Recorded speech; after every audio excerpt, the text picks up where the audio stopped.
Welcome to Let's Talk About Conflict with your host, Lynn Nash. Hello, and welcome to Let's Talk About Conflict. I'm your host, Lynn Nash. But when I'm not hosting this podcast, I also work as a mediator, an attorney, sometimes teacher.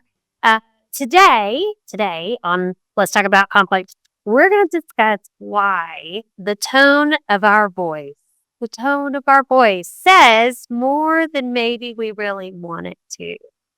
All right, hold on. Buckle up because this is fascinating.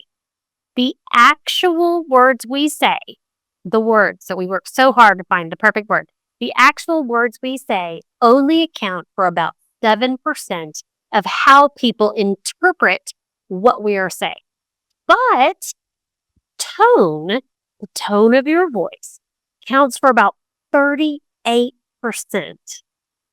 38% for how people interpret what we're saying. And the other 55% is body language. All right, let's break that down.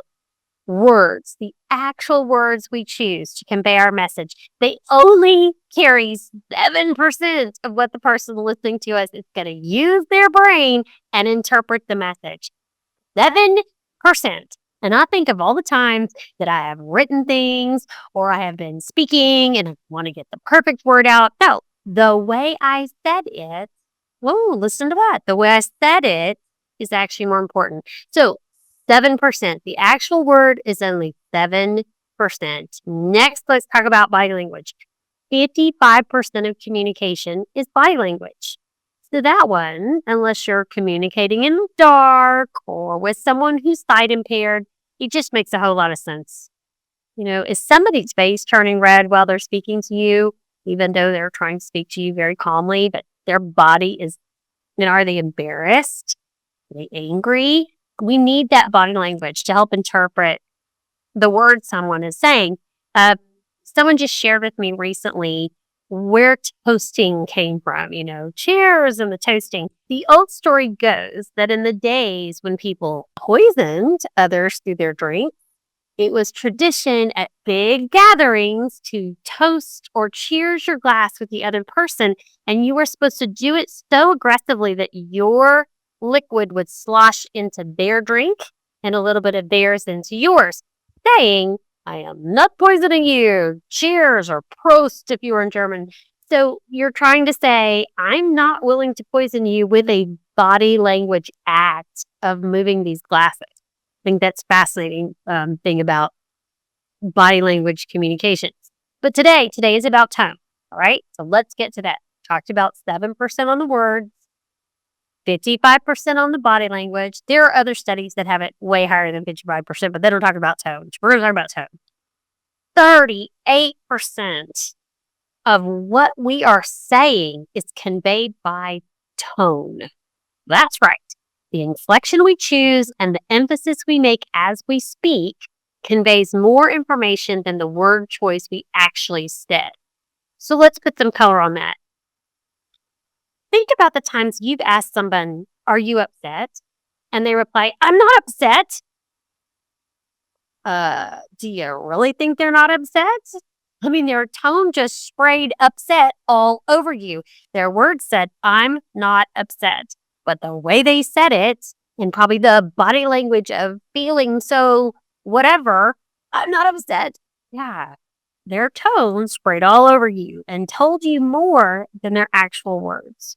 Or maybe when you're listening to a manager at work, talk very slowly and deliberately with a tone of caution to those who do not follow the given instructions.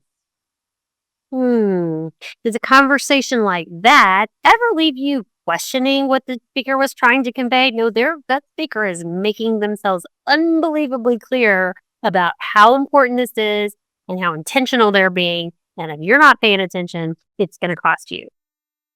Tone. What about when you watch TV? So in this great age we have now of all the streaming services or even network television, you can watch them with closed captioning on. So the words are streaming back. So you've got the sound muted or really low and the captions are on. So you're kind of reading the dialogue.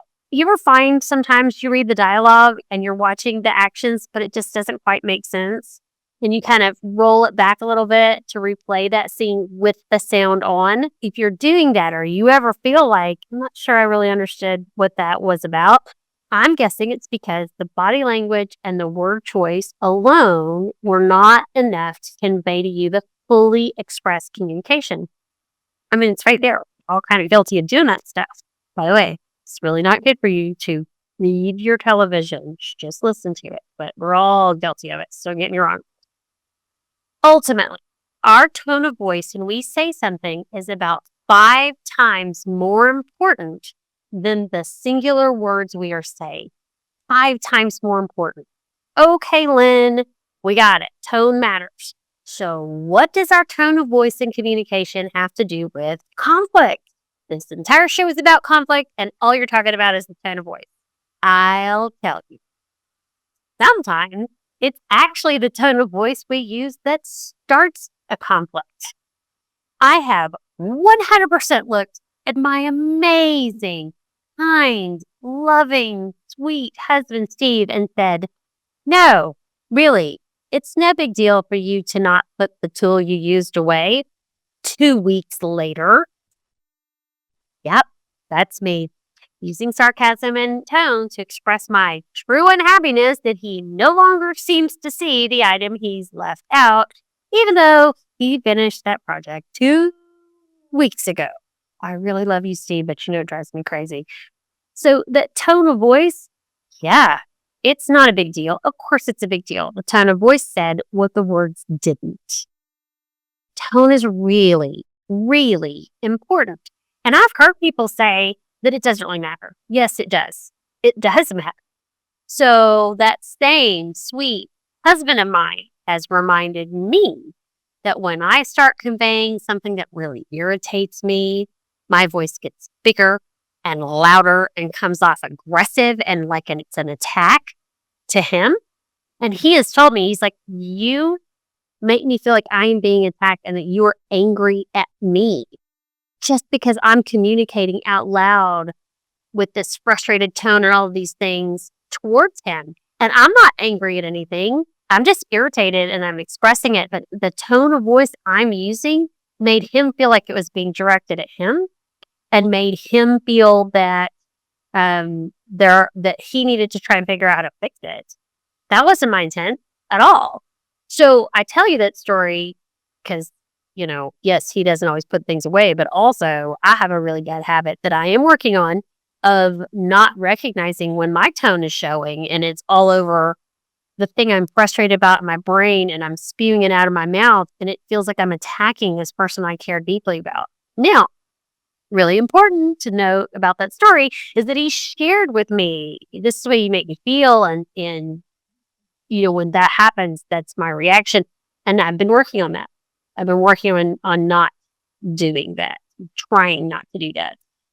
In my work as a mediator, even as a lawyer, I use the tone of my voice to sometimes offer comfort to people in really stressful situations. My friend Kaylee is a counselor, and if you listen to this podcast at all, you will know Kaylee is one of my guests, and she is one of the most soothing voices I know. I mean, I really think she picked the right line of work, right? She's a therapist. She really picked the right line of work. It's just soothing, and she's so comforting to have a conversation with.